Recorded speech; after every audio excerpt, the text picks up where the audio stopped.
on a Sunday, that too for IAC people next to the open day. Yesterday was open day, and then all of you would have been very much, what do you call it, tired after the open day. Thank you all for coming. So we will start the event. So with Vishnu reciting something.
So it is my great pleasure and great opportunity to welcome all of you for this lecture on the joy of reading classical Samskruta poetry by Shri BN Shashi Kiran. So it is a great privilege to introduce the speaker.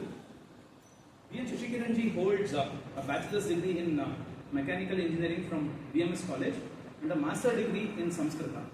His interests include Indian aesthetics, Hindu scriptures, Samskruta and Kannada literature and philosophy. He is a contributing editor to the online journal Prekshaa, journal on culture and philosophy. He is also a Ghanapati in Rigveda. He is a recipient of prestigious Sahitya Akademi Prize in 2021 for the translation of Yaugandharam Narasimha Shastri's great Kannada novel called as Mahabrahmana into Samskrita. The novel is based on the life of Vishwamitra. So this award was taken along, that means two people translated this great book Mahabrahmana into Samskrita along with Shatavadani Dr. R. Ganesh, who is no doubt greatest scholar of our time. He is also author of many books and a lot of journals. Some of the books include Vyakti Vibhuti, Sahitya Samhite and Chandogati. It is a great privilege to have such a multi-faced scholar among us today. I welcome Shri BN Shashi Kiran to deliver his talk on joy of reading classical Samskruta poetry. And I also welcome all the faculty, Professor P. S. Shastri sir, on this occasion. Thank you all, and I welcome all the people who have got prize in Ramayana quiz that Samskrit Sangha has conducted. We will have the prize distribution. Thank you. The floor is over to you.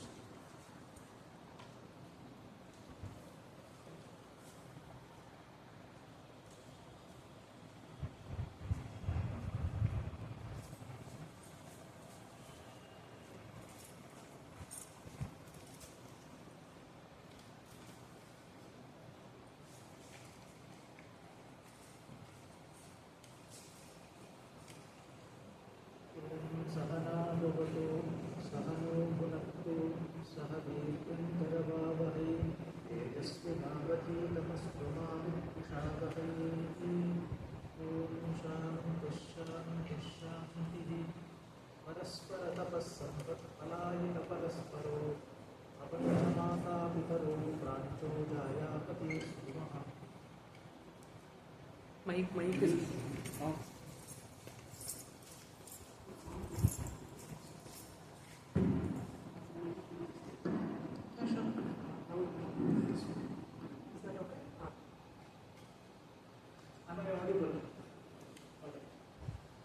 It gives me great pleasure to address you all on this Sunday morning. The joys of reading classical Sanskrit poetry. At the outset, I take this occasion to thank all the organizers here at the Samskrita Sangha, Chandanji, all of you here. It is really heartwarming to see students and scholars of science and technology who are interested Sanskrit. So I will structure the talk in such a manner that at the beginning I will give you a brief introduction, overview of why it is important to study literature, why it is so much essential to read poetry, because all of us are students of science and maybe we have done some literature at school and college, and we would not have had an occasion to pursue our studies in literature, being engaged in scientific pursuits. So why is it important to read poetry at all? So I will spend a few minutes talking to you about those aspects of language study, and particularly Sanskrit poetry and then classical Sanskrit poetry. Why is it important? What are its characteristic features, salient features, and so on. And then I will immediately get into the examples, some examples, through which I wish to give you a flavor of the richness of Sanskrit poetry. That is where the joy of reading Sanskrit poetry comes, because it is very easy to endlessly theorize about this subject without giving any example, but that is not the classical Indian view at all. Lakshyam drishtva lakshanam kurya, lakshanam vidarpita. So Laksha's examples are very important. The bulk of the talk will be constituted by examples. And of course, if you have any questions, you are free to ask them in between. Feel free. I would like, if this turns out to be an informal interaction rather than a monologue, so let us not reserve our questions to the end. If you have any questions, I will be very happy to take them up. In case I know the answers, I will be very happy to share them. Otherwise, let us all come together to think about the issue. Now, to begin with, I told you that I will begin with giving you an idea on why is it important to study literature. Let us start from the very beginning. Our existence in this mundane phenomenon world in Sanskrit is defined by the term bhava, bhava samsara. Bhava is the phenomenon world. And what is intimately connected with this bhava or samsara is what is known as bhava. And bhava can be rendered freely in English through the word feeling.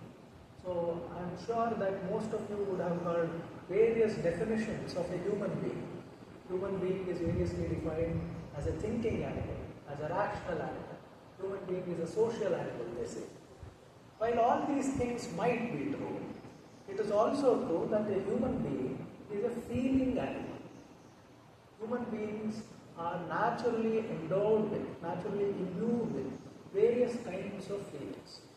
So, bhava is the phenomenon word, and bhava or feeling is what is very much inextricably linked with our existence in this phenomenon world. And another word for bhava in Sanskrit is what is known as chitta vritti. Chitta is the mind, vritti is activity. So it boils down to the various activities of the mind, various feelings that you get. You might be happy, like I am, on seeing you on a Sunday morning. You might be sad, you might be angered, you might be disappointed. All these various kinds of feelings, they are generated within us when we interact with the world. And these are various activities of the mind. And I happen to learn that some of you here are interested in Shastra Dhyana as well. So if some of you have had the occasion to look into some philosophical texts of India, you will understand that manas is described in Sanskrit as the seed of various propositions. Sankalpa, Vikalpa, Makam, Manaha. And these Sankalpa and Vikalpa are unceasing. They happen at every moment, whether you are conscious of it or whether or not you are conscious of it.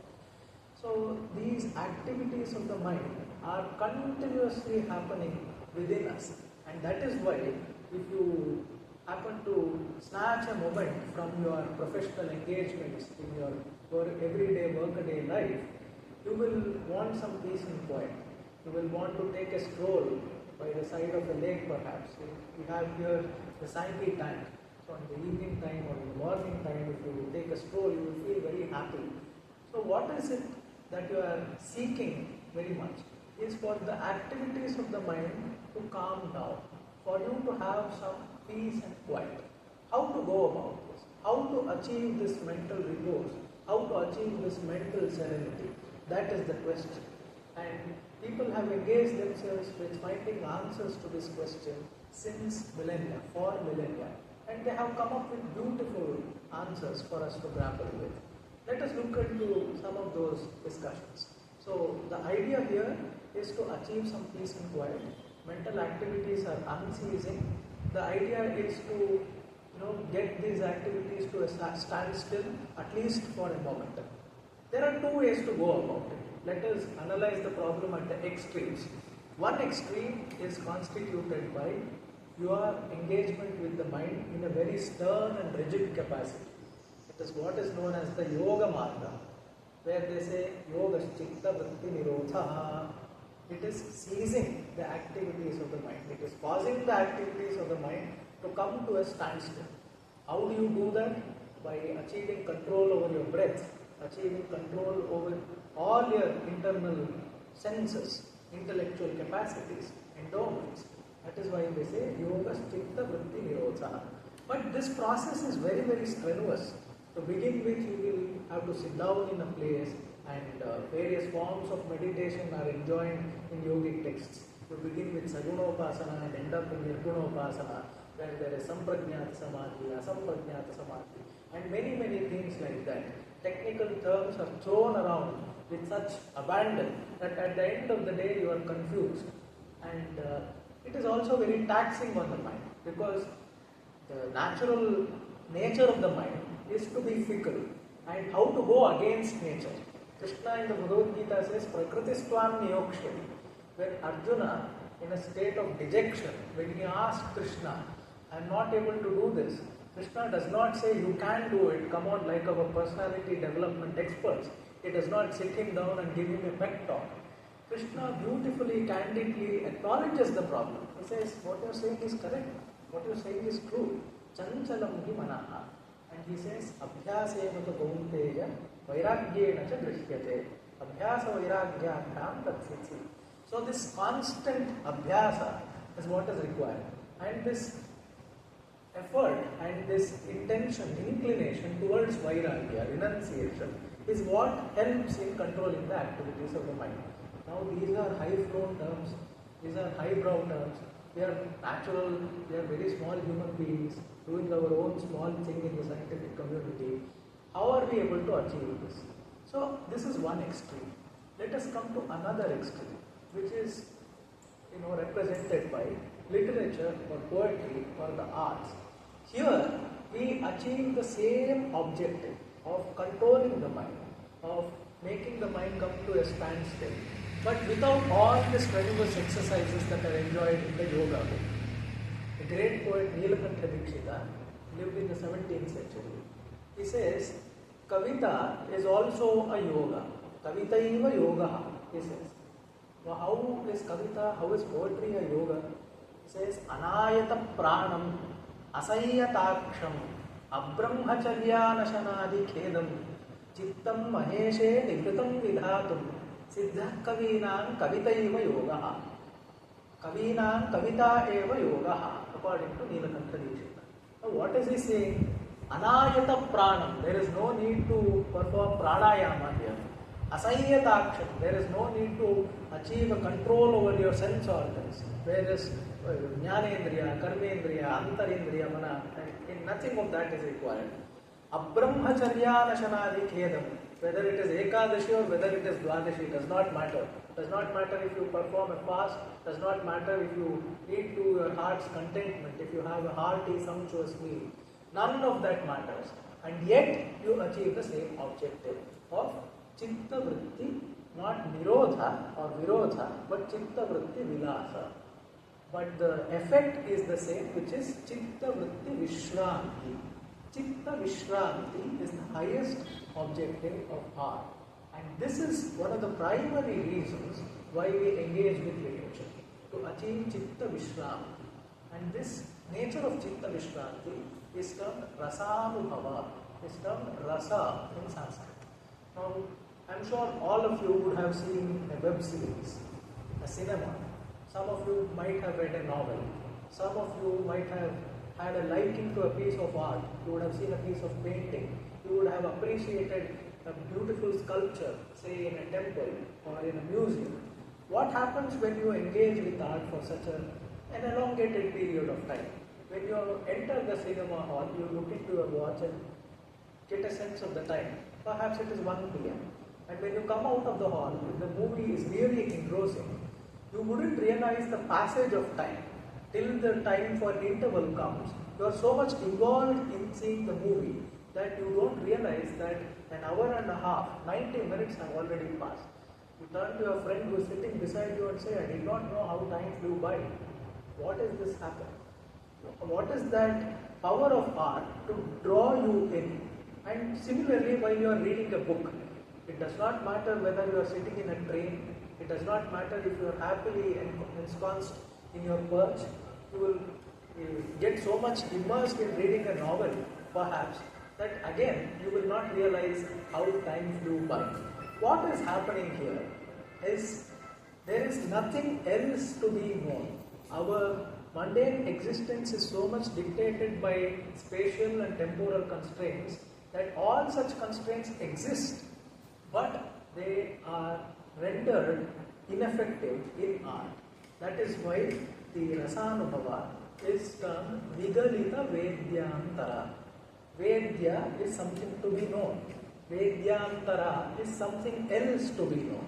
But when you engage with art, there is nothing else to be known. Not that the world ceases to exist, but it does not matter to you at that moment. Because you are so much immersed in that.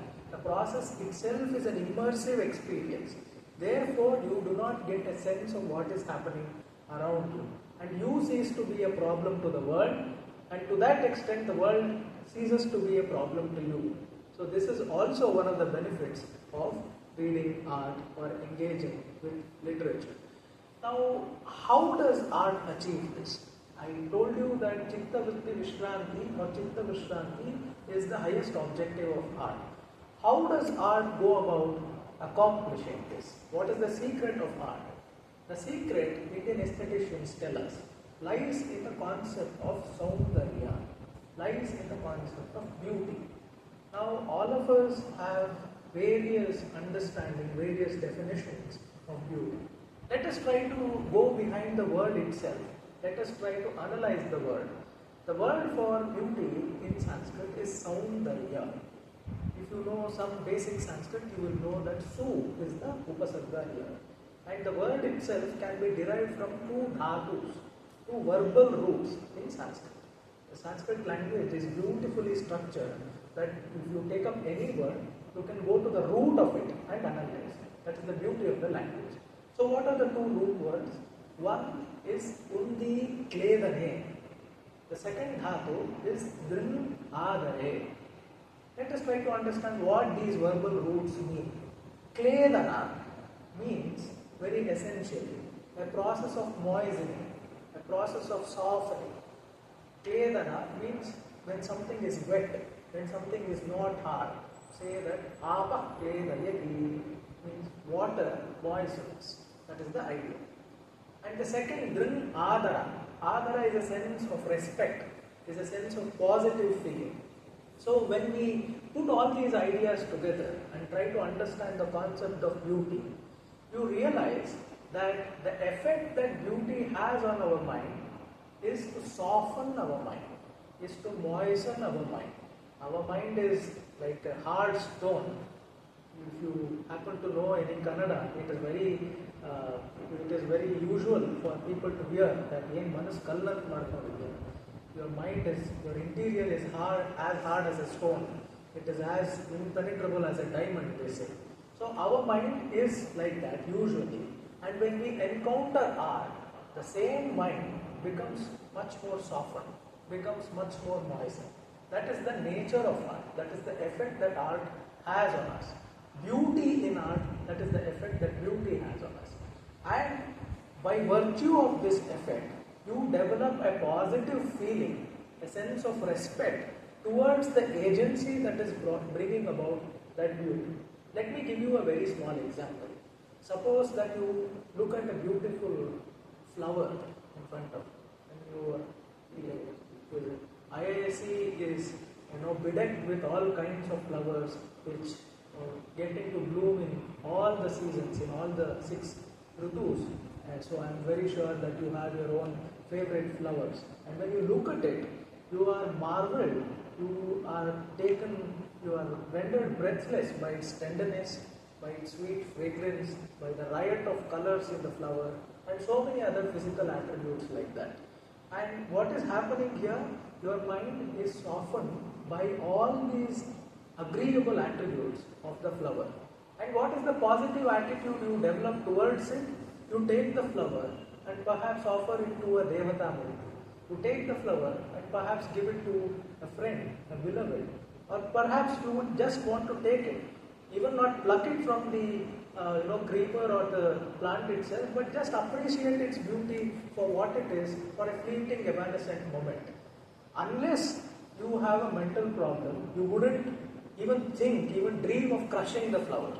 So the opposite, the Anvaya Vyatireka, there are 2 ways to analyze a proposition. One is the Anvaya Marga, one is the Vyatireka Marga. What is the Vyatireka Marga here?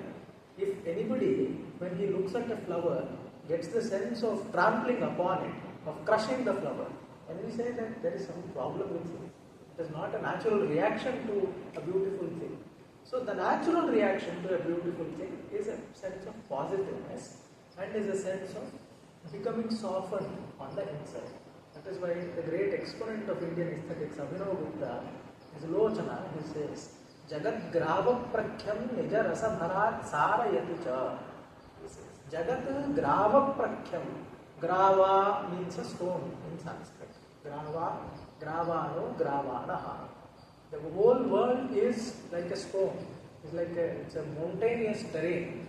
And because of the positive salutary influence of art, such a rocky terrain is made to feel like as if it were made of flowers, as if it were made of some soft and agreeable object. So that is the secret of art. How does art achieve Chitta Vishranti? It is through beauty. It is through Saundarya. That is the Tatparya. And when you engage in art, there is also no boredom. If the piece of art is really worth our time, if it is really a good work of art, you do not feel bored. Why? Here again lies one more aspect of beauty, that it continually renews itself. The great poet Magha says, Kshane kshane yan navatam upayati tadeva rupam ramaniyataya yat pratikshanam navatam pratyagratam upayati tadeva rupam ramaniyataya. And that is why, regardless of the number of times you read the same Ramayana shloka, you read the same Raghuvamsha Padya, you listen to the same raga, Indola or whichever raga, you look at the same painting, it never ceases to amaze you. Why? Because beauty is itself, it is in the very nature of beauty to continually renew itself and appear newer and newer at every instance. In every revisit, to have something new. When you look at the same Ramayana shloka, you are marveled that how did I miss this detail before? You are surprised at yourself that was it really there? It's the same set of words. I knew the meaning, dictionary meaning of all the same set of words. But how did this meaning beat me, escape me when I read it for the first time? It is because you are growing with the work of art. It is because the work of art grows with you, with your life experiences. So it is the interface is a dynamic one. It is not a static one, and that is the beauty of art. Now, there is another added benefit of engaging with literature. Let us go back to how we began this talk. At the beginning, I told you that man is a feeling animal, and man is a social animal. That unless you are a tapasvi, unless you are a recluse, an anchorite who is undergoing vanaprastha, living in a forest and things like that, normally the generality of people are to live in a society. That is why man is a social animal. And in order to live in a society, not as brutes, not as being at each other's throats at every moment, but to live in a certain amount of peace, to have some amount of coordination. What is important? We always hear empathy is important. We hear a wife telling her husband that you do not understand. We have problems of communication lapses and gaps. Usually we are a friend telling another friend that imagine, were you to be in my position, would you have done this? Get yourself in my position. Try to think yourself, get into my shoes and think of my proposition. So what is all these things? We are trying to understand ourselves better. We are trying to understand each other better. So how do we understand this? Many times our thoughts are alien to ourselves. Our thoughts are so much complicated, inter-involved and muddled even sometimes that we are not, generally, we do not have the time, we might not have the capacity to untangle our own thoughts and see what led to this. If you perform a thought experiment very simply and try to analyze what led to my thought at this moment, the karya-karana sambandha, the chain of reactions, what led to what in your mind, which thought led to what other thought, what feeling led to another thought, because all these things are connected within. It is a very, very difficult but very rewarding exercise. So it is so difficult for you to do it within yourself. What about other persons?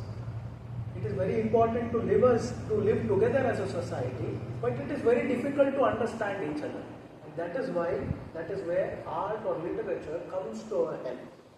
People have analyzed human beings, great poets, Maharshis, great poets, Rishikavis like Vyasa, Valmiki, Kalidasa, even in the West, people like Shakespeare, Homer, these poets had an insight into the human condition, and they have analyzed human problems in such a way that by reading those words, we understand ourselves better. By reading those words, we understand each other better. Otherwise, it would be practically impossible to have an interaction, to have an acquaintance with all kinds of people. Our interaction with the world is limited. There is a limited set of people in this hall. There is a limit to the number of people we can possibly meet in the course of our life. There are all kinds of people existing everywhere in the world. How is it possible to understand what he is thinking, what she is thinking, how she is feeling, at somewhere in Australia, somewhere in the Netherlands? How can I understand all that? It is through literature. And even the people you know might not open up with you. We face this problem every day. Your professor asks you to do an assignment. You are not inclined to do that assignment. But you can't tell your professor that. Were you to tell your professor that, chances are you might lose your PhD degree. Right? So not always do you speak your mind. You speak what is happening in your mind. So there is this cognitive dissonance that is happening at every moment. So how do you know that something is really happening? How do you know what is something that is really going on inside that face that you are beholding? It is by reading literature. So one of the greatest accomplishments, one of the greatest objectives of literature is to give us this insight into the human mind. So that is one of the reasons why we read literature and poetry. Now to come to classical poetry. Classical poetry has an additional dimension of advantage, that it has withstood the test of time. It has been around for millennia. If you take the Mahabharata, it is at least 5,000 years old. If you take the Ramayana, it is at least 7,000 years old. So people who have existed in Bharatavarsha for all these thousands of years have been validated by those texts, have found themselves in those texts, have found value in those texts. So it is very strengthening to read these classical pieces of literature because they are time tested and you can rise above the fear of missing out. FOMO bothers us every single moment, especially in the modern world which is hurtling forward in such a dizzying pace, and there are so many things happening. You do not know what to pick. Even in your respective field, suppose in electronic engineering, you have to read, should you read book X or book Y? There is a new book that is coming in every 6 months. What book should you read? So when there is a multitude of opportunities, how to anchor yourself to something that is perdurable, that is enduring. That is where classical literature comes to your help. And now to come to classical Sanskrit poetry. Sanskrit is the greatest, one of the greatest gifts that India has given to the world. As a language, it comes most close to what can be achieved as, what can be termed as perfection. So it is Daivi Vak, it is also Manushi Vak, and Samskrita Vak. Vyakarana Parishuddhata, Samskrita Shabdena Vijayate. So Samskritam means what is refined. So you are interacting, what the language that you use is by nature refined. Whereas some other languages are coarse, are abrasive, but the language Samskrita, because of the beautiful systematic nature of grammar that Maharshi Panini has given it, is refined, and that is why it is known as Samskrita. And you get an idea of cultural cohesiveness when you read classical Sanskrit poetry. Ramayana and Mahabharata are what binds us together, what keeps us together as a nation. Wherever you go, whether you go to Kashmir, whether you go to Tamil Nadu, whether you go to Gujarat, whether you go to Kachcha, Kamarupa, regardless, if you know some story from the Ramayana, if you know some cultural practice, chances are that person from that part of the country will know the exact same thing in the exact same manner. So this cultural common denominator is formed by epics such as Ramayana and Mahabharata, and they are codified in Sanskrit. And also the linguistic strength of Sanskrit is unparalleled. Its ability to generate new words, its ability to express a complex set of ideas, the most nuanced thing, the most simple of things, and even the most complicated of things in such a perfect manner. It yields itself to all kinds of linguistic expression, whether it is Shastra, whether it is Lokavivahara, whether it is Kavya, whether it is Gita, whether it is Gadya, or whether it is Padya. All kinds of linguistic expression can be achieved with the same amount of felicity in Sanskrit. Of course, the person who is expressing it, whether it is a poet or a Shastrakara, should be endowed with the skill, but the language or the tool at his disposal is very, very efficient and very, very optimal. And by engaging with classical Sanskrit poetry, you also get a gratification, a sense of being gratified that you are a live link to this glorious literary heritage, to this glorious literary tradition. Just imagine that you are reading the same words which came out of the Mukharvinda of Bhagavan Valmiki when he was walking on the banks of Tamasa, and he said, Ma Nishada Pratishtham Tvam, or when he looked at, say, night sky and said, Tara Bhira Bhirama Virudita Dhurivambaram. Just listen to the string of syllables that Adi Kavi has breathed together. Tara Bhira Bhirama Virudita Dhurivambaram Meghodara Vinirmukta Kallara Sukhashitala Shakyamanjali Brihpa Tumbata Ketakagandhina. If you read any of these poems, it is the same set of words uttered by Valmiki Muni 7,000 years ago. And this is not a museum piece. This is not something that is set in stone, that is put inside a solution of formaldehyde and it is preserved as a museum piece for all time to come. This is a living thing. It lives inside us.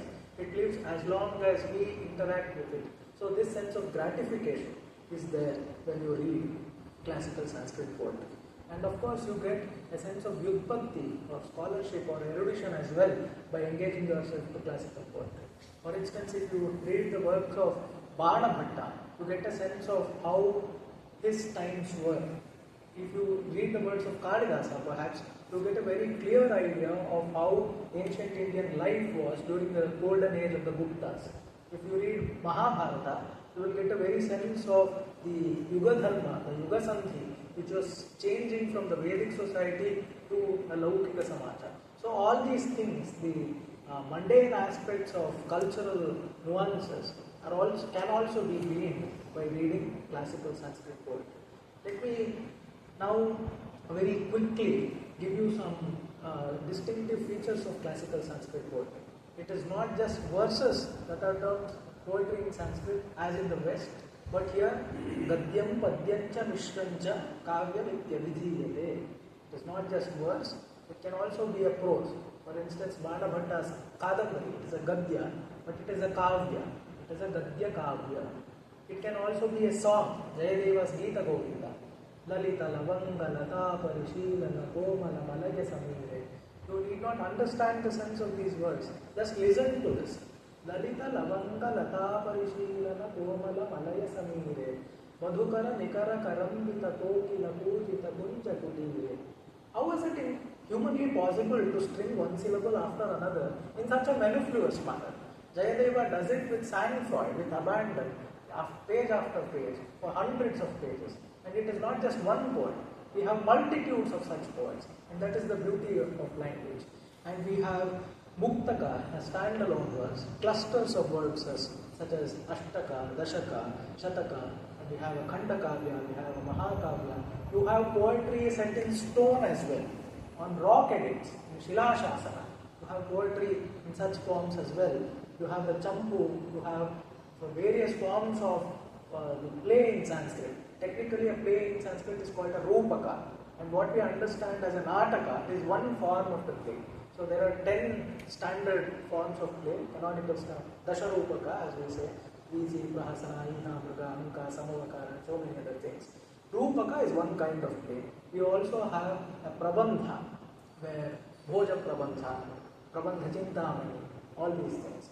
And you also have fables in terms of the Panchatantra, Hitopadesha, Shukasaptati. All these are stories which we have heard, but we do not know the source. Many people think that Vagartha viva samprakto, Vagartha pratipattaye jagatah pitaro vande Parvati Parameshwaro. Many people would have heard this shloka, but they mistake this for a mantra. This is the Mangala shloka of Kalidasa's Raghuvamsha. Many people do not know the source, but that is the beauty of it. You might not know where this came from, but it amazes you. It stays with you. You know the value of it. That is why in the Indian tradition, the vichara becomes more important than the vyakti.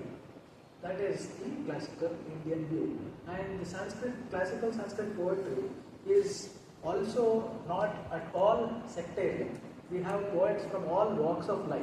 For instance, you have Bana and Bhaubhuti and other poets who were Brahmanas. You have Sri Harsha, Bhoja, Krishnadevaraya and others who were Kshatriyas. Ashwagosha was a Bauddha. Jinasena, Somadeva Suri, they were Jainas. You have poets who were washermen. For instance, Dhavaka, a poet, was a washerman.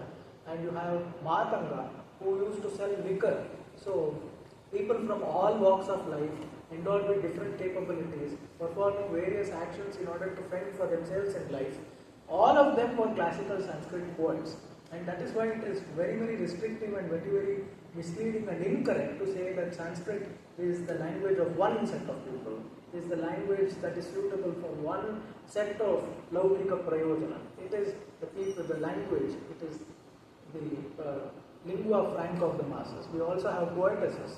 From Karnataka, we have Ganga Devi, Vijjika, Sheela Bhattarika, Albuhastini. Just listen to the name, Saraswati Kutumba Dukita, Albuhastini, Ramabhadraamba, many other poetesses. And they exist even to this day. Sanskrit poetry was also a pan-Indian phenomenon. Not that it evolved, the efflorescence, linguistic efflorescence was not restricted to one part of the country. It was not restricted to South India alone, North India alone. Poets were spread across the Bharatavarsha in its entirety. For instance, we have poets like Bhallata and Vilhana from north, from the Kashmir Sharada Pita, Kalidasa, Bhartrihari, and a host of other poets from central India, from Ujjaini, Avanti, and Abhinanda, Jayadeva, Chittapa, many other poets from the east. If you look at the text, Sadukti Karanamrita and Subhashita Sankalanas, anthologies of standalone verses, you hear the names of hundreds of Sanskrit poets, 300, 400 of them, who featured from what we know today understand as the northeastern part of India, the seven sister states. They were throbbing with such immense literary activity. They were vibrant with such literary activity that all these poets are survived by at least one verse or two verses or 10 verses today. So much of literature, valuable literature, has been lost. And from the west you have Magha, Vatsaraja and such poets. And from the south you have great poets such as Bharvi, Nilakantha Dikshita, Vedanta Deshika and so many other poets. And also we have contemporary poets. It is not just Sanskrit poetry was being composed in time X, sometime in the past. It is not an antiquated thing. Sanskrit poetry continues to be vibrant even in our time. We have great poet, my own mentor, Dr. R. Ganesh, who performs extempore poetry. He does not need a piece of paper or a pen to compose poetry. He does it on the spot or based on any topic that a person gives. And it is not just one individual. There is a whole community of people who continue to be active in our time. We have Shankar Rajaraman, we have Ramakrishna Tejatnaya from our part of the country. In North India we have Dr. Balram Shukla. There are hundreds of poets, so I will not multiply examples. Now in the next part of the talk, let me now come to examples. This is the most interesting part of the talk. And I will try to introduce to you some of the flavors of Sanskrit which I found to be very, very good. So let me begin with a Stuti Padya. So when you hear a Stuti Padya, you get into a frame of mind that a devotee offers a salutation to a deity of his choice, to his Ishta Devata or Samachita Devata. But Sanskrit poets achieve such chamatkara, some relish, some out of the way thing, even in something as general as a Stuti Padya. Let me begin with Nilakantha Dikshita. In his Nilakantha Vijaya Champu, he says, Vande Vanchita Labhaya Karma Kim Tannakathyate Kim Dampati Miti Bruyam Utaho Dampati Miti. This is the verse. So general idea is the poet is going before his Ishta Devata, his Ardhanarishwara Devata. Shiva and Parvati joined together. They form one indivisible whole known as the Ardhanarishwara Swarupa. He says, I go before this state. He says, Vande Vanchita Labhaya. I offer my prostrations. Why? Because to achieve the object of my desire, Yadu Vanchitam Tallabdhum Aham Vande. Vande Vanchita Labhaya. Whom do you bow before? Whom do you offer your prostrations to?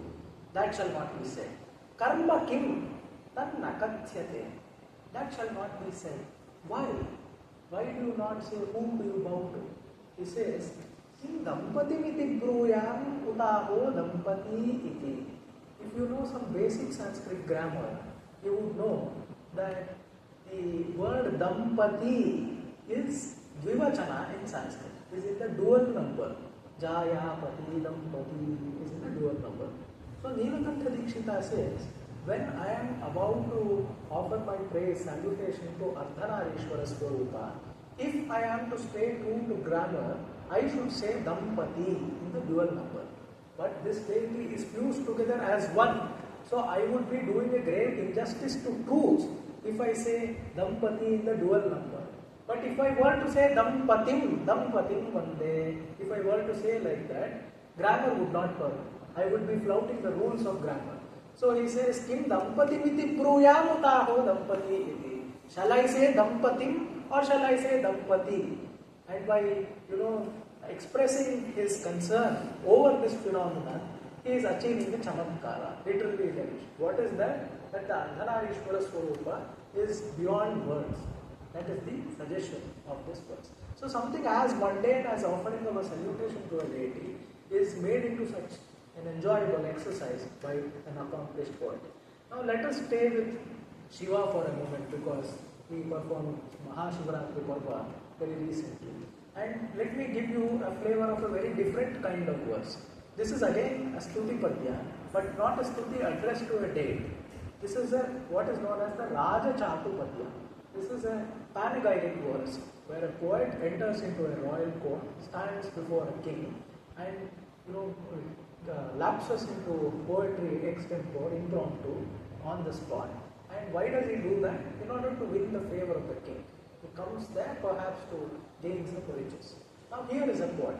And this verse is quoted as an example in the Alankara Shastra Grantha, Kuvadayana, authored by the far-famed Appayuru. So he says, Ardhandhanava vairina girijayapyardham harasya hritam devetham dharanitale smarahara bhave samunmilati Ganga sagaram ambaram shashikala nagadhipakshmatalam sarvajñatvamadhishwarattvamagamatvam pancha bhikshatanam. The poet says. So the idea is very clear that the poet comes before a king in order to win his favor. But how does he go about accomplishing his objective? That is most beautiful. Again he alludes to the Ardhanarishwara Swarupa of Shiva. He says, Ardham Danava Vairina Girijayapi Ardham Harasya Ahritam. Half of Shiva's body is taken up by Parvati. You know that. And half of Shiva's other part of the body is taken up by Bhagavan Vishnu in his Harihara Swarupa. So there is something called as the Harihara Deva, where one half is constituted by Hara, other half is constituted by Hari. So what is happening now? One half is taken up by Parvati, other half is taken up by Hari, and as a result, Shiva is nowhere to be seen. Shiva has vanished now, because there is no space left for Shiva. Devetham dharanitale smara hara bhave samunmilati. Shiva is nowhere to be seen. But what happened previously? Shiva was endowed with such attributes. He used to wear the moon on his head. There was a snake which he was wearing as an ornament. And there were so many physical and intellectual attributes that he was associated with. What became of all of these? And he says, Ganga Sagaram Agamat. Ganga, who was sitting on his head, went into the ocean. You know, Nadinam Sagaro Gati, all rivers flow into the ocean. So Ganga went into the ocean. Ambaram Shashikala, the Shashikala, the Valendu, the crescent digit of the moon that was adorned in Shiva's head, that went into the sky. Even that is to be seen even today. Ambaram Shashikala, Nagadhipaha. There was also the snake which Shiva was wearing as an ornament that went into the Patal Loka, the Netherlands. So, not the Netherlands, the country, but the Patal Loka. So, Nagadhipaha Kshmatalam. These are physical attributes. What happened to the Ishwaratva? Ishwara is called Ishita, Ishitritva. What became of the overlordship and what became of his omniscience? Those two attributes, O king, they came to you. You are omniscient. You are all capable. You are all powerful. Those two attributes came to you. Finally, Shiva was also a bhikshuka. Shiva was also a beggar. That bhikshukatva came to me. Mancha bhikshatanam. So what is the underlying suggestion here? I come before you as a beggar. You are all powerful. You know everything. So understand my predicament as a beggar and give me some riches. So would anyone in his proper frame of mind try to appease your friend? If you want to, get some appraisal in your workplace, would you go before your boss and tell them, my boss, you are really Bhagavan Shiva? You will have to do this in the form of poetry. So Sanskrit classical poetry can also help you at your workplace. You can take a cue or two from such poets, some such pieces of poetry and try to appease your boss. So what I am trying to impress upon you is the fact that the same idea is used in such various ways. It is very easy to brand Sanskrit poetry as monolithic because it appears so on the surface. Many people think, oh, Sanskrit poets, they sing in praise of the same old Ramayana, same old Purana Stotras, the same sun, the same lotus, the same thing. But they do not understand that they create so much of new beauty, they create so much of fresh appeal using the same old things. Because you are not Bhagavan Brahma to create new things anew. A poet that is not there to create things in their physical form. His region is the intellectual region. So he uses the things that are already there in order to, set things apart, put things in perspective. The great sculptor Michelangelo, he is supposed to have seen the sculpture as it is on a piece of marble, Carrara marble. He says, what is the secret of your sculpting skill? Somebody is supposed to have asked him. And he said, I saw the sculpture as it were on the piece of marble, and I just only chiseled out the unwanted portions. So that is what the poet does. When you look at a beautiful piece of pearl necklace, perhaps, you are taken away, you are rendered speechless, breathless by looking at such pearls, which is so pristine, pure, white, and its radiance is easy on the eye and things like that. But you forget, you fail to notice the thread that is binding it all together. If the thread were not to be there, the individual pieces of the beads of pearl would be cast aside, would be all over the place, would be scattered. The term for scattering in Sanskrit is vishararu. They would be all over the place. So this is what a poet does. Naturally, people have an inclination to look at only the outer surface. Apatato drishti, upariplava drishti, samanya janana. What does a poet do? What does a philosopher do? He goads us, he exhorts us to look beneath, to look beyond, and look at the thread that is binding it all together. Let me give you some other example.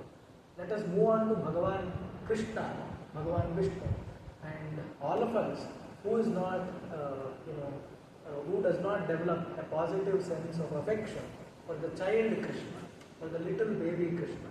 And we have a beautiful verse from Krishna Karnamrita. I hear that the text is to be taken up for study here. I urge you all to look at the text because it is a beautiful piece of poetry. And there the poet Leela Shuka puts a beautiful verse into the mouth of Mata Yashoda. So the whole idea is, little Krishna, as is usual for him, as is his wont, has stolen some butter and he is trying to run away. And it was the peak of summer. Here in Bengaluru we had just entered March and the temperatures are soaring high. It was scorching heat. You could just imagine what would be the heat somewhere there in North India, Mathura and places like that. So scorching heat, little Krishna with his all tender feet has stolen butter and he is trying to run away from his mother because he was sure that he would get a proper thrashing for his mother to catch hold of him. But the mother's concerns are something else, something totally different. She does not want her child to run on the front yard because it is all heated up. It is scorching. So just listen to the verse, the beautiful verse that the poet says. Neetam yadi navaneetam, neetam kimetena, atapatapita bhumau, madhava, madhava, madhava. This is the verse that Yashoda says. Neetam yadi navaneetam. You have stolen butter, so be it. What of it? You have stolen some butter. You may eat it. Relish it to your heart's content. Manohatyam khada. Manohatya khada. That is, manohatya is an idiom in Sanskrit. To your heart's content. Manohatya pivati. Manohatya payaf pivati. Enjoy it to your heart's content. Neetam yadi navaneetam. Neetam kimetena. But atapa tapita bhumo. Look at the words. Look at the syllables that are put one after another in such sonorous manner. Atapa tapita bhumo madhava madhava madhava.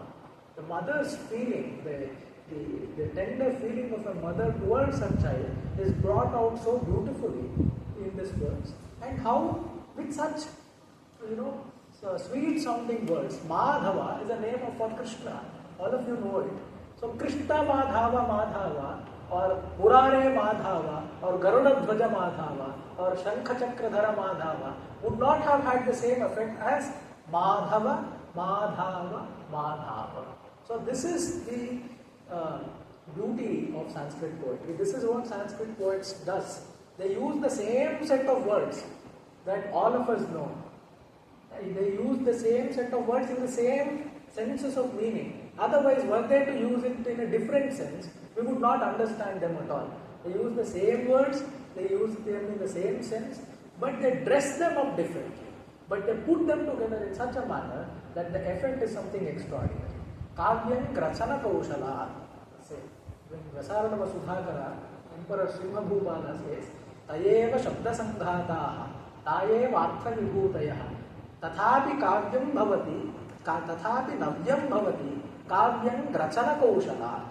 The same set of words in the same set of meanings, but kavya appears different, appears fresh, appears new because of the grachana kaushala. And let me go ahead with another example. Let me stay with the sound for instance. Now Madhava, Madhava, Madhava, the similarity in sound was between 2 or 3 syllables. Madhava, Madhava, 3 syllables here. But the Sanskrit language, like I said, can yield itself to such linguistic and acrobatics, linguistic calisthenics, that there are something known as the Ekakshara Shlokas, Dyakshara Shloka, Trekshara Shloka, where only 1 syllable is used throughout the verse. Not just in a Sanskrit verse, as you would know, comprise 4 feet, and depending on the nature of the poetic meter that is used, if it is Anushtup Shloka, it has 8 syllables per line. If it is Shardula Vikridita, it has 19 syllables per line. If it is Snagdhara, it has 21 syllables per line. And it goes on, so on and so forth. Whereas here, imagine only a single syllable used throughout the verse, and for it to have some meaning at the end of it. Tara tara tarai retai uttara to rutaihi ratarta tittiri yoti dire dire taru taru. Only 2 syllables. Ta and ra. But it is full of meaning. It alludes to a pair of birds which is disporting itself on a tree. They are eager for communion with each other, and in the spring season, on the banks of a river, they are perched atop a tree and they are calling out to one another. Tara tara tarai retai uttara to rutai ratarta tittiri roti tire tire taro taro. Ta and ra, only 2 syllables. Now look at the melody that is created, and this is not at all difficult to understand for a person who is endowed with even a basic understanding of Sanskrit. So it is very easy to understand Sanskrit in such a way. And let me give you another example of Bhasha Chamatkara. I have heard that most of you here are reading the Ramayana. Now, reading Srimad Ramayana is the highway to getting to the Sanskrit poetry, into the world of Sanskrit poetry. If there is one text for you to take up and for you to read, to get a flavor of Sanskrit poetry, to understand the Sanskrit language in all its glory, it is Bhagavan Adikavi's Valmiki Ramayana. So I am very glad that you have undertaken such an exercise. Try to read Panchatantra if possible. It gives you a different flavor of how prose is also used in Sanskrit. So let me give you an example of a verse that is based on the Ramayana. There is an extraordinary work composed in Sanskrit called Sita Ravana Samvada Chari. It is a conversation between Sita and Ravana. This is what is known as a Chitra Kavya, a poetry, a piece of poetry that brings out, that evokes wonder. The word Chitra in Sanskrit means wonder. So as soon as you hear it, you become wonderstruck. So what is so wonderful about this verse? Let us hear the verse itself. Jushto mantri janena sangata dhiya madvanna kaschit prabhu prapta tyujjvala kirti samhatiraham tais charitrai nijaihi ramo narhati tulyatam janakaje sangrama simhasya me sarvam satyamare param tvanujitas samyasa ekastava. This is the verse. In the 3 lines of the verse, we have an image of Ravana boasting about himself before Sita. He has captured Sita. She is lodged in Ashokavana, there in Lanka, on the banks on the Trikutachala. And there Ravana meets her and boasts about himself and says, Rama is of no use, I have all these attributes. He develops some positive affection for him. That is what Ravana is saying. In the last line is reserved for Sita's reply. And if you look at it, the verse is composed in such a manner that the last word, the last line, Sita's reply, turns the other 3 lines on their head. There is a key provided in the last line. And if you use that key to unlock the other 3 lines, the meaning changes in its entirety. Let us see how. What is Ravana saying? Jushto mantrijanena sangata diya madvanna kaschit prabhu.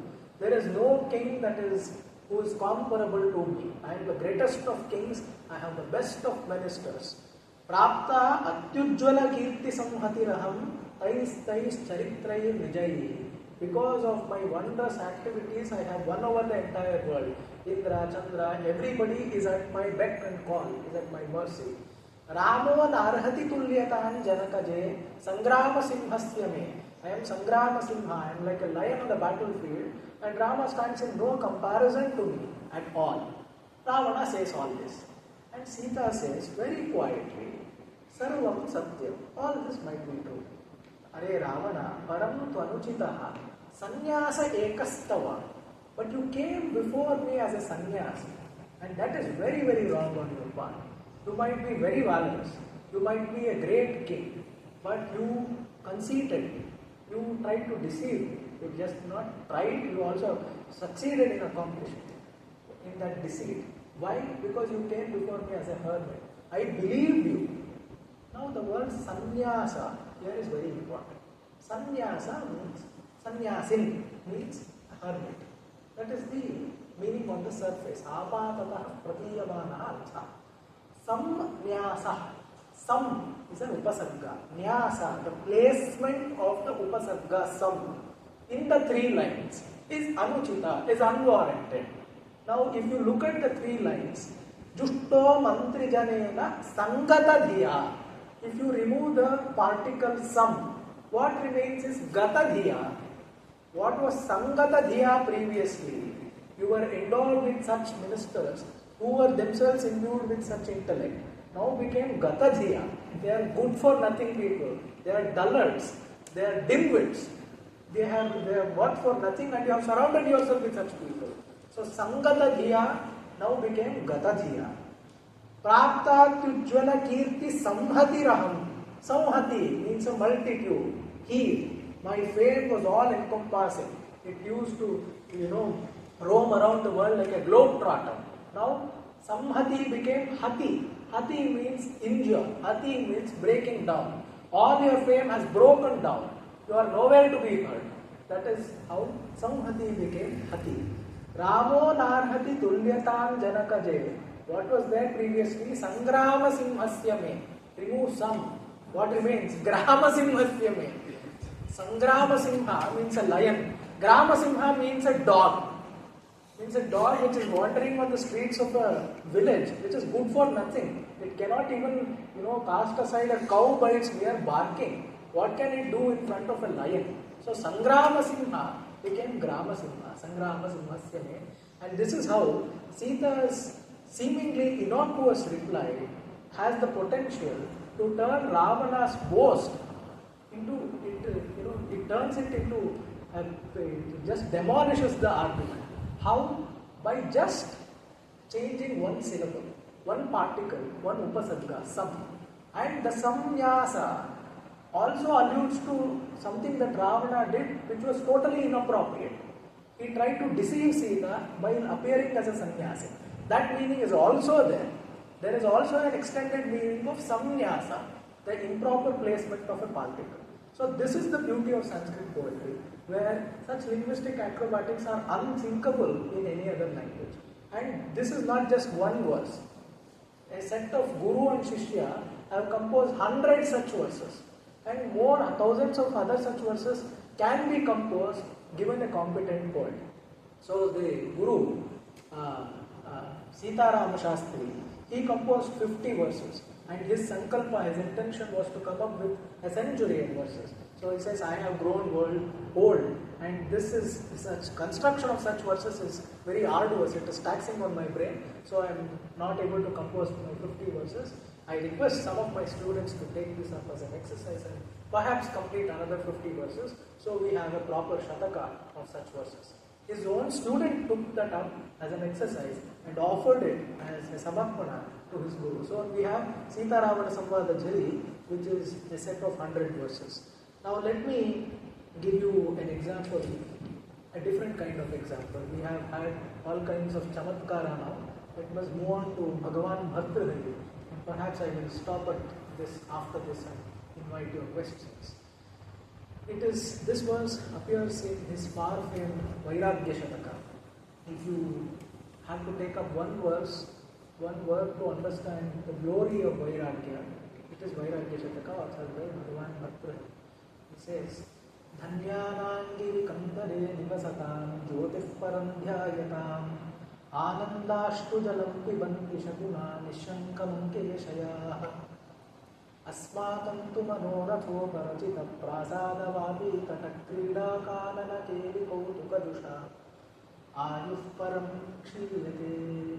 It speaks about the total purposelessness of existence as seen from the great poet, as seen from Siddha Purusha. Bhagavan Bhattacharya was one such Siddha Purusha. What does he say? That we have examples at two extremes in the world. We have one kind of people who have firmly lodged themselves somewhere in an unknown recess of Himalaya, and there they are engaged in Svatmanusandhana. They are doing their own meditation, and when they are engaged in such meditation, happy tears of joy flow out effortlessly from their eyes, and because they mean no harm to any aspect of creation, there are birds who have come and which are lying on their laps as these tapasvins are engaged in meditation. And the tears of joy that are emanating from these great people, they are drunk by the birds in order to quench their thirst. Nishankam ankeshaya. And he says, this is one kind of people. And he says, asmakantu. Just look at the construction of the words. Dhanyanam giri kandare nivasatam param jyoti dhyayatam. It does not say what they are meditating upon, because the essence of the object of their meditation is beyond the capacity of words. It says Param Jyoti. It is some kind of supreme effulgence, radiance. They are contemplating on that. Anandashtu Jalam. They, because of their meditation, effortlessly tears of joy are rolling out from their eyes. Pibanti Shakuna. Birds drink those tears of joy. Nishankam Ankeshaya.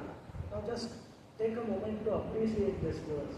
When you are really wanting to quench your thirst, would you prefer clear water or do you prefer salt water? Tears are said to be salty, right? You know the chemical composition of tears, and because of that they are rendered salty to taste. If the birds are nishankam pibanti and drinking it to their heart's content, just look at how the poet has constructed this verse. This is one kind of example. And he says, asmakantu, what is our predicament? Us, the common people. Manoratho parachita prasada vapitata krida kanana keli kautuka jusham ayuh param kshiyate. There are the great tapasvins who are engaged in tapas, in forest, on mountain tops, whereas we are creating castles inside our head. We are conjuring castles inside our head because we desire them. And the beautiful contrast is brought about by only two words, asmakantu. And what follows is a towering compound. Manorathoparachita prasada vapitata krida kanana keli kautuka dusham. In order to utter that one single compound, you have to take an intake of fresh influx of breath. The towering compound is so much. What does that compound tell you? That Manoratha means desire. You desire so many things. What are those things? Uparachita prasada, castle. Vapi, not just a castle, but a castle endowed with a proper fountain, a proper well, a proper pool beside it. Vapi tata krida kanana. And beside the pool there is also a pleasure garden. Keli kautuka jusha, not just a pleasure garden, it also has all the attributes to disport yourself, to play with. So the castle does not exist, nor does the pool exist, nor does the pleasure garden exist, nor does pleasure itself exist. Everything is imagined, everything is conjured. And we take such pleasure in conjuring these images inside our head. We do not even take a moment to think about whether are we endowed to realize these things in practice. Am I in a position physically, materially, intellectually, spiritually, economically, so many other things. Is my social status commensurate to enjoy all these things? Such thoughts never come to us. What is the harm in desire? Because desires are natural. Everything natural need not be good, necessarily good. Natural things can be good or bad. So we do not spend a moment for this viveka, for us to understand the good and bad in things. So Bhagavan Bhakta says, Ayush Param Kshiyate. Our whole lifetime goes away in such thoughts of desire. So just look at how the verse is constructed. Dhanyanangi kandare nivasatam jyotish param dhyayatam anandashtudalam vibanti shakuna nishankam ankeshayah. Just listen to those words and you can see those words drinking that, anandashtudala, nishankam, without any doubt, ankeshayah, happily seated on the lap, and asmakam, throughout the compound follows. So this is, what I've tried to do is try to introduce some various aspects of Sanskrit poetry. Of course, this is not comprehensive. It would take a lifetime, many lifetimes to appreciate all the aspects of Sanskrit poetry. But I would be very happy, my efforts would be amply, handsomely rewarded if some of you at least have, developed some affection for Sanskrit poetry, have gotten yourself acquainted with, introduced to some pleasurable aspects of Sanskrit poetry. Thank you very much. If you have any questions, I would be very happy to take. I have one question. Please.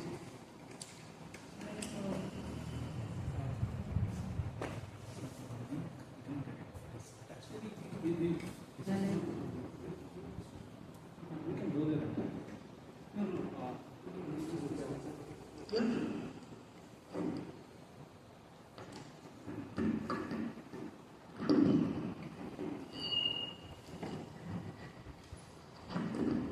Yeah, so my question is see, I am very interested in Sanskrit and all.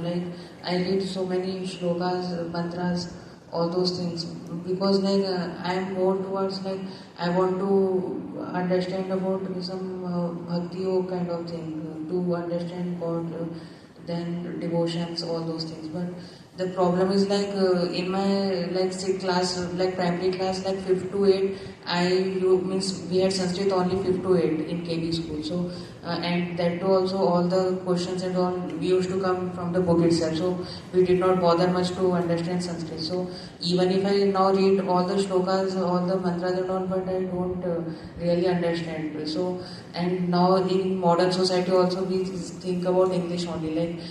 So many Western influences come, 200 years of British colonial happened, and now we are in 75 years of independence. But still, British culture is still there. We are influenced by Western culture, so we speak English. So how to develop this Sanskrit language so that we can connect to the main purpose of life of understanding devotion, all those things. Because all those things, if you want to understand, then Sanskrit will be required. Then how to connect with Sanskrit back? Try to learn the language.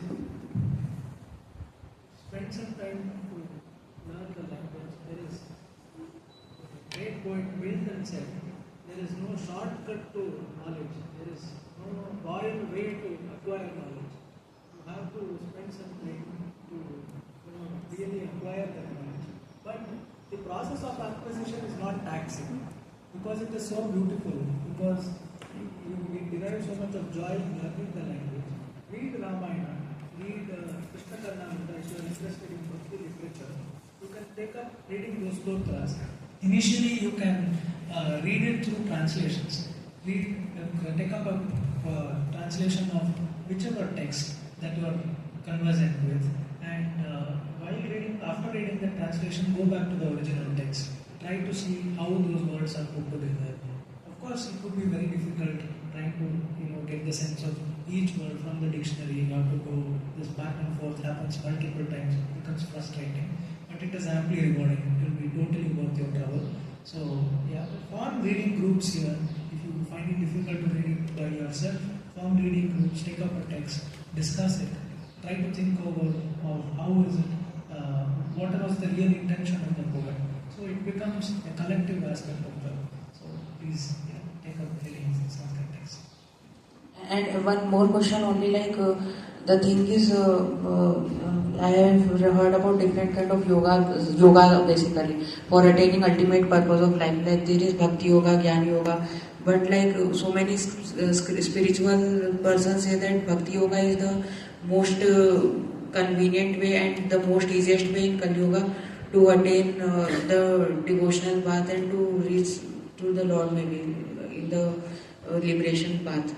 So, like, why should we bother so much about Jnana Yoga? Like, what you are saying is about the supreme knowledge of Jnana Yoga for ancient India. So, and it's very long path basically. So, why not we just go to like Bhakti Yoga and do Hari Kirtan, Naam Japa, all those things. So, it will be easier also. Or why should we go the long path of Jnana Yoga then? Of understanding so many things and then ultimately reciting the names. Yes, thank you. Your name, please? Yes, my name is Niket. Yeah, well, we have to undertake Jnana Yoga and other things because there are other people in the world than Niket. So, Bhakti Yoga appeals to you and appeals to people like you. And the Jnana Yoga might appeal to other people who are so endowed naturally to be naturally inclined towards Jnana. So, Bhakti, Karma, and Jnana ultimately are different phases of the same enterprise. What appears as bhakti when looked at through emotion, appears as karma when you look at it through the frame of the body, appears as jnana when you look at it from the level of the intellect. So is human being only intellect? Is a human being only emotion? Is a human being only a conglomerate of physical attributes? Everything put together is a human being, right? So why are these various paths enjoined in our Shastras? It is to reach all kinds of people. You find Bhakti Yoga simple, you find Bhakti Yoga attractive. Of course, you are free to pursue that path. If another person feels that Karma Yoga is better or more simple or more naturally attractive to him, he is free to pursue that ultimate liberation in his own path. So these are not mutually contradictory, they are mutually complementary. That would be the answer. Any other questions? Please. Thank you very much for a great talk. And I just want your views on, can we do something to improve the way Sanskrit is taught in schools? My experience, my children's experience, we teach them Sagarupas, Sadhurupas, some simple translation. But the way to appreciate literature is hardly put there. You know any good books for school children to develop that kind of appreciation? Or can that be done? And somehow many students don't appreciate the language because of the way the school curriculum is taught. So many of the chamatkaras we illustrated here are very much within the scope of school children. I want your thoughts on whether we can improve this. Yeah. So there are books to this effect. There is one work called Wonder, that is Sanskrit, which puts together various aspects that are glorious about Sanskrit and which go on to attract the attention of people towards Sanskrit.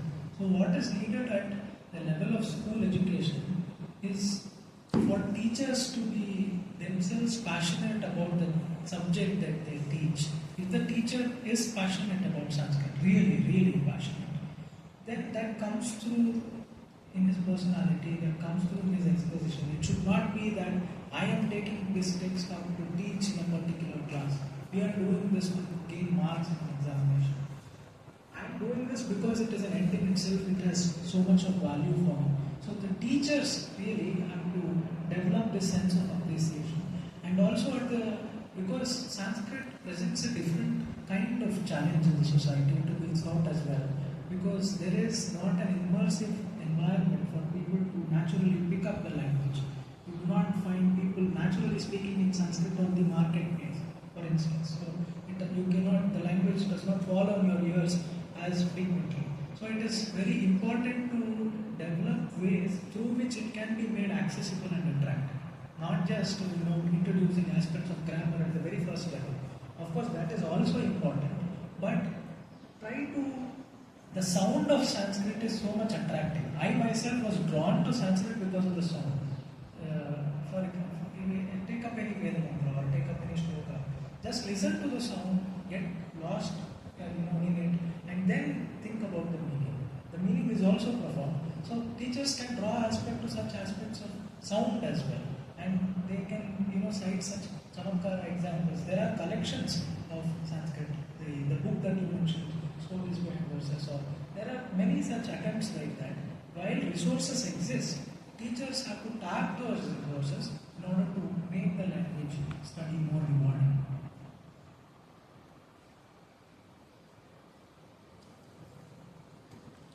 Namaste, sir. Thank you very much for this talk. It was very entertaining on a Sunday morning. So, I wanted to ask you one thing. So, you have discussed the poetry and the Vedic literature and the classical literature as separate. So, can we think that in the classical literature also, the underlying aspects would go to the Sanatana Dharma, right? Absolutely. Because of that, are you saying that it is equivalent to studying a Vedic literature? Because that knowledge is coming through this classical literature. Can we say like that? Absolutely. The tradition does not differentiate between one form of Vangmaya and another form of Vangmaya.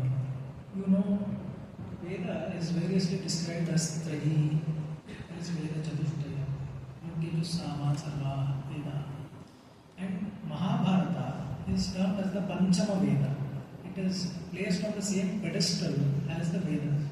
And Adikavya Ramayana is termed as Veda Vedye Parayabunsi Jate Dasharathatmaje Vedah Pracheta Sadasi Sakshat Ramayanatmana.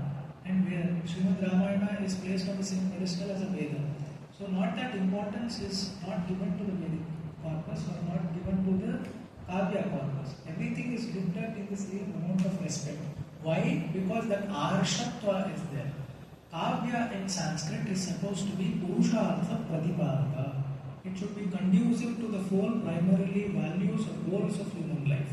Dharma, Artha, Kama, Moksha, which are the same objectives of Vedic literature, which are the same objectives of human beings everywhere.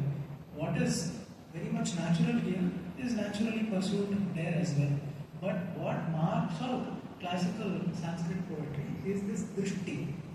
Rishi Kavis and our tradition thinks of a Kavi as the same aspect as a Rishi. Na Rishi Kavi Yuktam. Rishishcha Kila Darshana, they say. So there is absolutely no distinction, and the same values that Sanatana Dharma stands for are presented through poetry. The difference is in the approach. The difference is in the emphasis. The same tradition talks of the Veda as Prabhu Samhita and talks of Kavya as Kanta Samhita. The word Samhita means Sadrisha, similar. Similar to a Prabhu, similar to a king. So what does the Veda do? It has a set of Vidhi Nishedas. You should do this. Swadgakamo Jyotishtomena Yajeta. They say you should do this. So there is a set of do's and don'ts. It advises you. It puts down certain rules in the form of a king. So Veda is termed as Prabhu Samhita. But what does a Kavya do? It does not order you around like a king. What does it do? It cajoles you. It tries to impress upon you. It tries to win you over like a beloved, like a friend perhaps. Its path is that of suggestion, is that of persuasion. When quick example, when Rama was angered at Sugriva, when he did not fulfill his promise, he got back his wife and kingdom and he forgot all about Rama and he was enjoying himself. Rama sends a message through Lakshmana. Nacha sankuchitah pamsa yena vali hatogataha samaye tishtha Sugriva ma vali pasamanvaga. This is a verse. What does it mean? I have slain your brother Vali as per your own request. And the paths that Vali took to enter Swarga, that is not closed. The path is still open. So do not follow on the same path as your brother. What is Rama trying to say here? There is no word in this verse which tells us that Rama was angry. What are some words for anger in Sanskrit? Krodha, Koma, things like that. Samaye Tishta Sugriva Mavali Pasamanvaga. Do not follow your brother. Is it the same as saying that I am angry? Are those two things the same? But we still understand that Rama was angered. Rama was angry towards Sugriva. How? This is the path of suggestion. Because we know the whole perspective, the whole context of the epic, we are able to understand the emotional standpoint of Rama in that context. And do not follow your brother. Is it the same as saying that you will be dead? I will kill you. Is it the same? Do not follow your brother is equal to I will kill you. Can you make that statement? Is it tenable, logically appealing? It is not so. That is the secret of suggestion in poetry, and that is how it tries to persuade you as a friend, as a beloved. So that is the distinction. So the bedrock for every classic work of classical Sanskrit poetry, of course, is Sanatana Dharma. There is no classical Sanskrit poetry without Sanatana. Sir, thank you. I have one more question. So recently, in Bangalore, we have some groups of people where people are talking in Sanskrit, trying to talk in Sanskrit. So what I find in those groups is that they are trying to take English sentences and convert it into Sanskrit. So basically, it's like a transliteration that is happening, and somehow I'm not able to relish that flavor, because putting Sanskrit words instead of English doesn't make any sense to me, because Sanskrit has to be taught in its way. So how can we improve in that aspect? If I want to talk Sanskrit properly, how I can improve? So you have to start somewhere. There is no one point answer. I would say read the Panchatantra. I would say read the Ramayana. They are simple and yet natural. So every language has a natural idiomatic tone to it. When it is spoken, pronounced, enunciated in such a manner, it appears natural, it appears easy. So in an attempt to make a language accessible, you should not make it unnatural. Unfortunately, some attempts are being done in that direction. I wouldn't say they are totally wrong, because you have to start somewhere. You have to start with something familiar, and you have to end up with something unfamiliar. Language English is familiar to us. The Sanskrit language is unfamiliar to us. If you have to guide someone in order to get to this Indian Institute of Science, you would first say come to Malaysia, and then you would guide them from there. You can't say that you have to end up in this place alone without explaining any other milestone in between. So people are starting from various standpoints. So that is why this process of translation is of course unnatural, but some place to start with. I can understand their predicament, their difficulty, but I can also appreciate your viewpoint that it sounds unnatural. So for it to sound natural, read texts that were written by people who knew the language when it was spoken. So when was Sanskrit spoken widely? Many hundreds of years ago. If we try to read those texts which were written when Sanskrit was a spoken language, then of course you can appreciate it. Yeah, sure. Even, Chandamama is used. I would say read classical poetry itself. That is why I suggested Panchatantra. Chandamama also has stories from the Panchatantra or similar stories. Whereas it was not written to this day and age. Panchatantra was written thousands of years ago, but with the same amount of simplicity. You can take up those texts.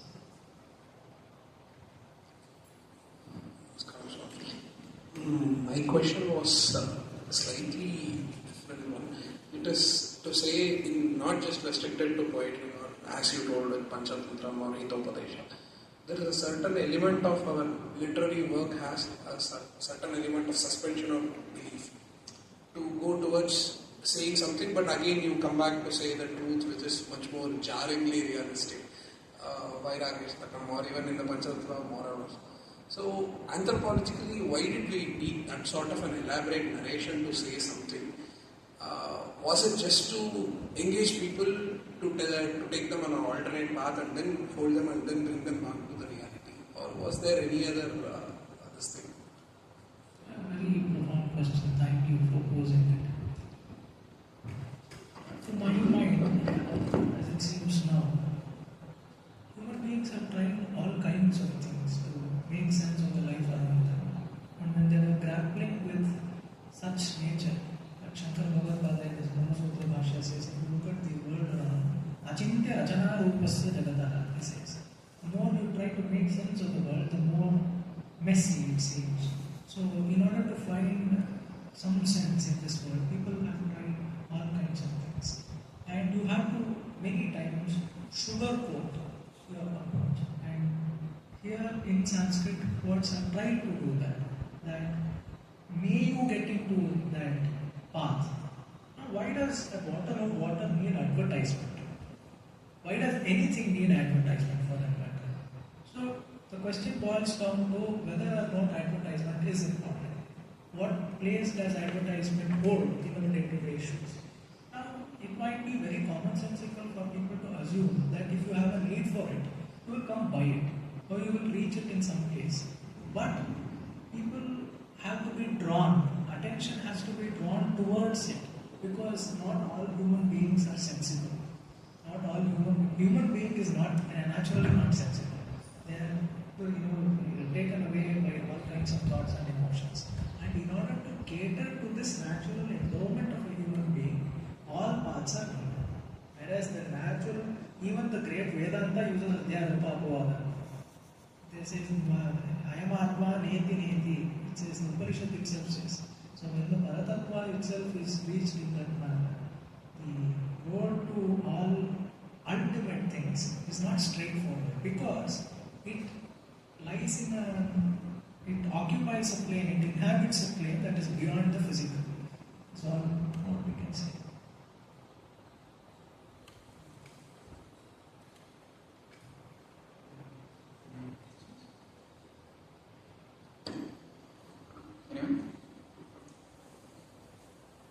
Thank you very much. It was a pleasure for me. I hope that you have derived some joy from listening to this. All credit goes to the Sanskrit language. I will close this talk with one verse written by a somewhat contemporary poet, Krishna Arjuna Vadkar. He says, Sarvasam Janani Giram Vibudhagi Nova Najani Mahe. Is Sanskrit the mother of all languages on earth? We do not know. It might be, it might not be. It might be the mother language of so many languages of India. Be that as it may. Nova Najani Mahe. Rashtrasyabhyudayam Anaiva Bhavita Nova Najani Mahe. Is it for certain that we can achieve the development of our nation and of the human race through the Sanskrit language? We do not know. It might happen, it might not happen. And so many other things, and he says, then what is your reason to study Sanskrit? Valmikautu Dridham Ratamateti Prinati Nas Samskrutam. I like Valmiki, I like Vyasa, I like Kalidasa, I like Bhartrahari, Bana, Bharavi, and so many other words. And that is why Sanskrit, I like Sanskrit. And as far as I like Sanskrit, I will try to take in the Sanskrit language. And as long as I am alive, the Sanskrit language will stay alive with me. Thank you so much.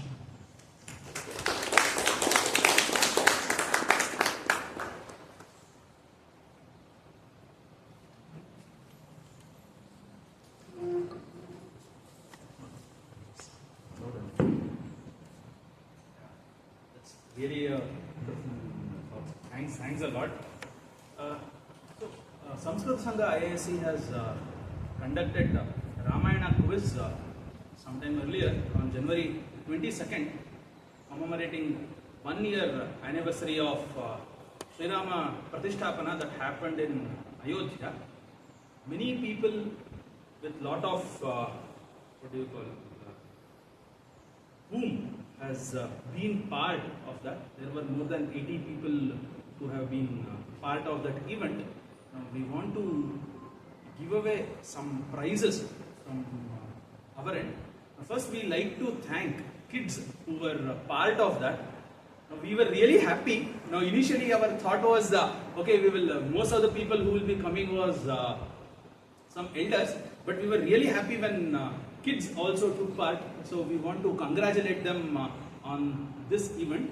So I request Shashi Kiran sir to give away these are for kids. Chirandan Vishwamitra. Now the whole okay, we evaluated it, so there is no other way of. So we evaluated it. It was for 55 marks. Now he has got 30 marks.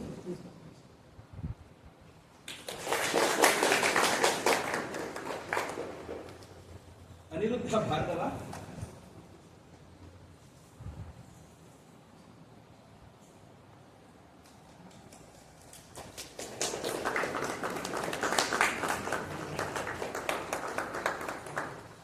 Prajwal Naveen. Is absent. You will be taking his copy. Yeah, please. More the merrier. Same school. Sure, no problem. Thank you. Thank you. It's good. Read the book. That is. It is Science and Religion by Swami Ranganathan. Oh, stories from Upanishads. Yeah. Stories from Upanishads is the book. Yeah. Then Prajwal Naveen is Anagha K. Udupa.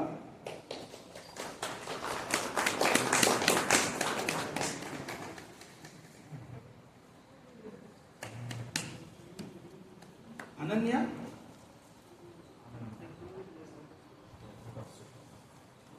Thanks a lot for all the small kids who took part in this event.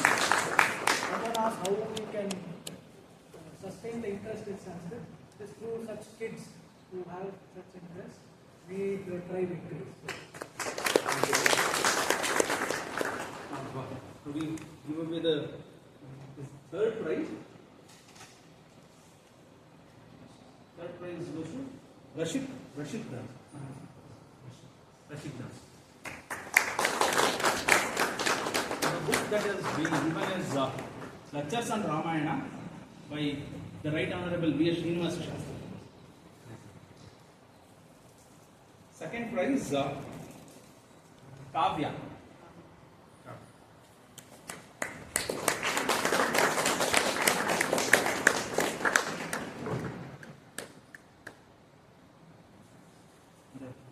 First prize is Ishwar Varma.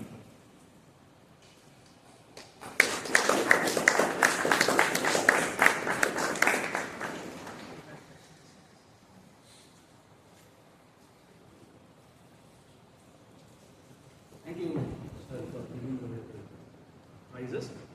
So, couple of announcement on the activities that Samskrit Sangha IASC is doing. So, people of IASC can actually make advantage of it. So, we are conducting weekly classes. So, it will be on Thursday morning at 8 a.m. So, it will be held in A block. Now we are reading Bhaskaracharya's Leelavati. It's an arithmetic, it's a mathematics book. Okay, I don't know whether to put arithmetic or not. It's a mathematics book. So we are reading Bhaskaracharya's Leelavati. So we are starting algebra from the next session. So the person who is taking the classes is one of our fellow students here at IASC, Shri Shankar Ramanji. Now he is a great scholar and then he works with Vyoma Labs. He is also part of the YouTube channel called as Aham Brahmasmi. So he is helping us in understanding the text Leelavati. And then every day we are reading Srimad Ramayana. We are almost in Uttarakhanda, almost in the completion. We are thinking which text to take next. There are a lot of options in front of us. We can be part of the daily reading that we are doing. Now we are planning to invite a lot of scholars and then have monthly talks like this, so that it can be an academic flavor. So you can be part of all of these. Now, with this, I ask Professor P.S. Shastri sir to please honor our guest.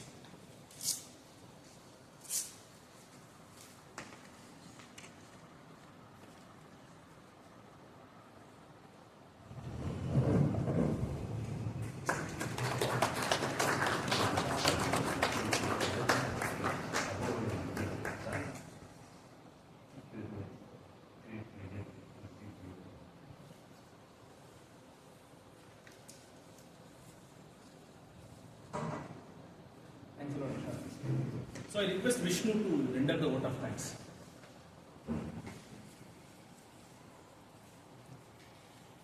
सर्वेभ्यः नमः। आशा अस्ति यत् भवद्भिः सर्वे आनन्दः संस्कृतस्य ज्ञानः अपि प्राप्तः। वयं प्रथमतया वक्तारं श्री BN शशिकिरण् महोदयं प्रज्वलनात्मकं भाषणं ददर्थं भवन्तं धन्यवादाः। ये रामायण प्रश्नोत्तरे भागं गृह्णीतवन्तः सर्वेषां धन्यवादाः। Thanks for participating in Ramayana quiz. वयं सीसी हाल् तथा रिजिस्ट्रार् महोदयं धन्यवादं दद्मः यत् वार्ता अत्र ISC मध्ये भवितुं दत्तवान् तथा च वार्तायाम् उपविष्टानां सर्वेषां प्रेक्षकाणामपि धन्यवादं वदामः thanks for attending this talk everyone सर्वे जनाः सुजनो भवन्तु सर्वे सुजनाः सुखिनो भवन्तु धन्यवादाः